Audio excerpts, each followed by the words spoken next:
You are welcome to my channel Grammar School 26. এই ভিডিওতে আমরা বেশ কিছু ইম্পর্টেন্ট ইংলিশ সেন্টেন্স শিখব যেগুলো আমাদের প্রতিদিন ব্যবহার করতে হয়। Let's start.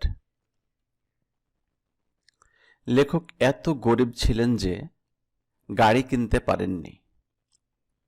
The writer was too poor to buy a car. তো বাংলা বাক্যে যখন এত যে পারেনি এই ধরনের বাক্যের ইংরেজি আমরা এভাবে করতে পারবো, the writer was too poor to buy a car. গঠনটা হলো দেখো, প্রথমে সাবজেক্ট, তারপর বিভাব, এরপরে টু, এরপরে অ্যাডজেক্টিভ, এরপর ইনফিনিটিভ অর্থাৎ টু প্লাস ভার্বের প্রেজেন্ট ফর্ম, এরপর বাকি অংশ। এই বাক্যটা আমরা অন্যভাবে করতে পারবো, যেমন the writer was so poor that he could not buy a car. তো দেখো এইটা ইজি ইংরেজি। এখন আমরা এইটা করব, তখন the writer was so poor that, আবার হি কুড নট। তো এইটা একটু জটিল টাইপের, আর এইটা খুবই ইজি এবং সিম্পল বাক্য। সে এত ধীরে কথা বলে যে শোনা যায় না। এই যে এত ধীরে, শোনা যায় না। She speaks too slowly to be heard. আমি এত যুবক ছিলাম যে তার প্রস্তাব প্রত্যাখ্যান করতে পারিনি। I was too young to refuse her proposal. Young এটা অ্যাডজেক্টিভ, young অর্থ যুবক, রিফিউজ অর্থ প্রত্যাখ্যান করা, প্রপোজাল অর্থ প্রস্তাব। মেয়েটা এত বোকা যে সহজ ব্যাপারও বুঝতে পারে না। The girl is too foolish to understand a simple matter. Foolish অর্থ বোকা, আন্ডারস্ট্যান্ড অর্থ বুঝতে পারা, সিম্পল অর্থ সহজ, ম্যাটার অর্থ ব্যাপার। বৃদ্ধ লোকটি এত দুর্বল ছিল যে হাঁটতে পারে না বা হাঁটতে পারছে না। The old man is too weak to walk. আবহাওয়া এত ঠান্ডা ছিল যে আমরা বাইরে যেতে পারিনি। The weather was too cold for us to go out. বোঝাটি এত ভারী যে সে বহন করতে পারছে না। The load is too heavy for him to carry it. চা এত গরম ছিল যে আমি পান করতে পারিনি। The tea was too hot for me to drink it. এখানে দেখো, এই বাংলা বাক্য এবং আগের যে বাক্যগুলি বলেছি সেই বাক্যের একই সাবজেক্ট। এখানে দেখো বৃদ্ধ লোকটি, কিন্তু এই বাক্যে দেখো আবহাওয়া আর আমরা। এই বাক্যে বোঝাটি সে, এই বাক্যে চা আমি, অর্থাৎ দুই রকম সাবজেক্ট আছে। তো যখন দুই রকম সাবজেক্ট থাকবে তখন ব্যক্তিবাচক সাবজেক্টের অবজেক্ট করতে হবে, তার পূর্বে একটা ফ বসাতে হবে। আবহাওয়া আমরা, তাই দেখো the weather was too cold for us to go out. এইখানে আমরার ইংরেজি যদি উই ব্যবহার করি তাহলে কিন্তু হবে না, ব্যবহার করতে হবে ফর আস। যেমন এখানে সে ফর হিম, অর্থাৎ সের ইংরেজি হি, হি এর অবজেক্ট হিম। অনুরূপভাবে আমি, আমির ইংরেজি আই, আইয়ের অবজেক্ট মি। তো যখন সাবজেক্ট দুই রকম হবে তখন আমাদেরকে ফর প্লাস ব্যক্তিবাচক সাবজেক্টের অবজেক্টিভ বসাতে হবে। উইক অর্থ দুর্বল, ওয়াক অর্থ হাঁটতে পারা। এখানে দেখো আরেকটা জিনিস, পারে না তবুও টু ওয়াক, পারছে না তবুও টু ওয়াক। পারছে না এটা কিন্তু কন্টিনিউয়াস, কিন্তু আমরা একই করব, টু ওয়াক, টু ওয়াকিং হবে না। ওয়েদার অর্থ আবহাওয়া, গো আউট, বাইরে যাওয়া। আর এইখানে দেখো টু ক্যারি ইট, এই ইট বলতে এই দ্য লোডকে বোঝাচ্ছে। এখন এই ইটটা তোমরা রাখতেও পারো নাও পারো, এই জন্য আমি যে আন্ডারলাইন করেছি, এই যে আন্ডারলাইন করা আছে, এইটা দিলেও হবে না দিলেও হবে। লোড অর্থ বোঝা, আর হেভি অর্থ অনেক ভারী, ক্যারি অর্থ বহন করা, ড্রিঙ্ক অর্থ পান করা। আমি অসুস্থ হওয়ায় বা আমি অসুস্থ থাকায় কলেজে যাইনি।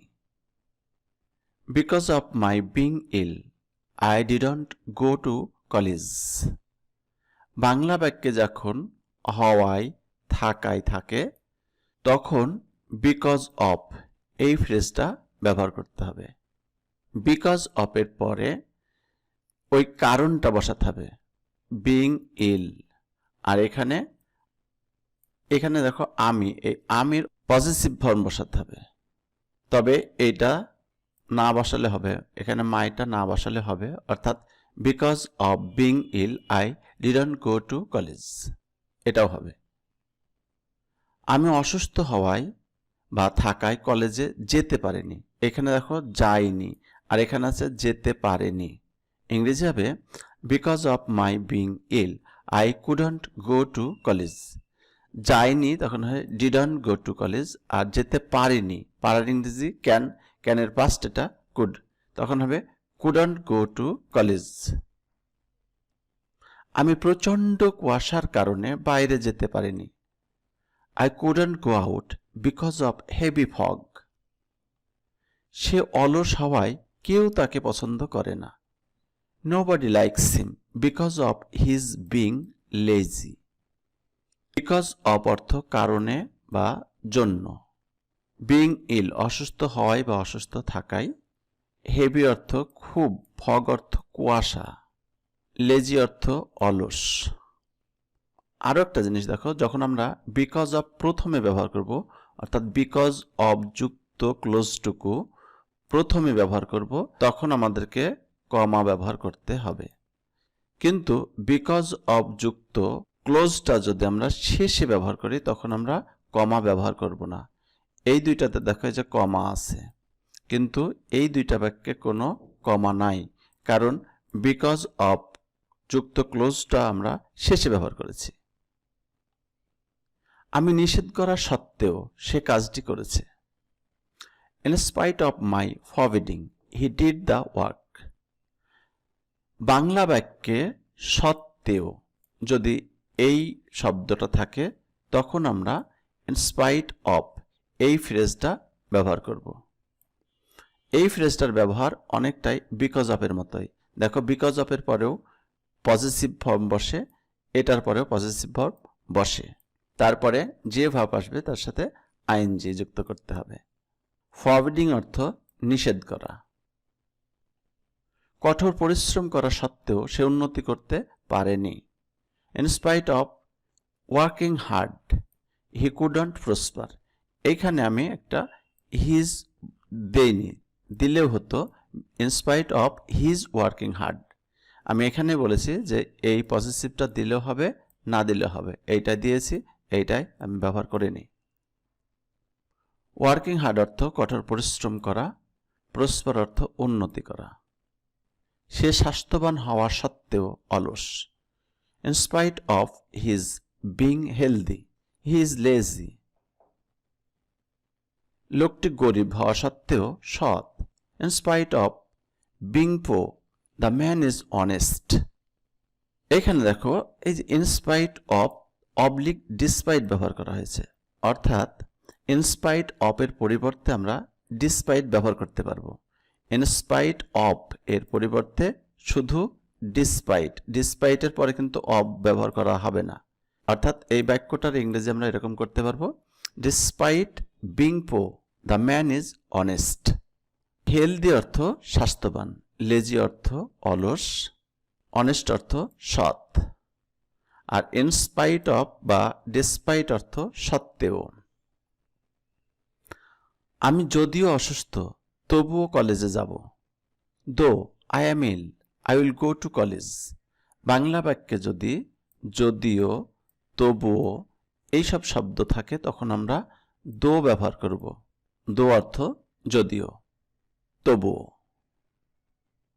যদিও সে বড়লোক, তবুও কৃপণ। Though he is rich, he is miser. Rich অর্থ ধনী, মাইজার অর্থ কৃপণ। যদিও সে স্বাস্থ্যবান, তবুও অলস। দো he is healthy, he is lazy. যদিও লোকটি গরিব, তবুও সৎ। Although the man is poor, he is honest. এইখানে দেখো বাংলায় একই আছে যদিও, তবুও, কিন্তু আমি এখানে দো ব্যবহার না করে অলদো ব্যবহার করেছি। অতএব এই সব জায়গাতে আমরা দোয়ের পরিবর্তে অলদো ব্যবহার করতে পারবো, অর্থাৎ দো বা অলদো একই জিনিস। আশা করি ভিডিওটা তোমাদের ভালো লাগবে এবং নতুন কিছু শিখতে পেরেছো। যদি ভালো লাগে তাহলে লাইক করবা, কমেন্ট করবা। আর আমার চ্যানেলে তুমি প্রথম হয়ে থাকলে চ্যানেলটি সাবস্ক্রাইব করবা এই ধরনের সুন্দর সুন্দর ভিডিও পাওয়ার জন্য। আজ এ পর্যন্তই। ভালো থেকো, সুস্থ থেকো। আল্লাহ হাফিজ।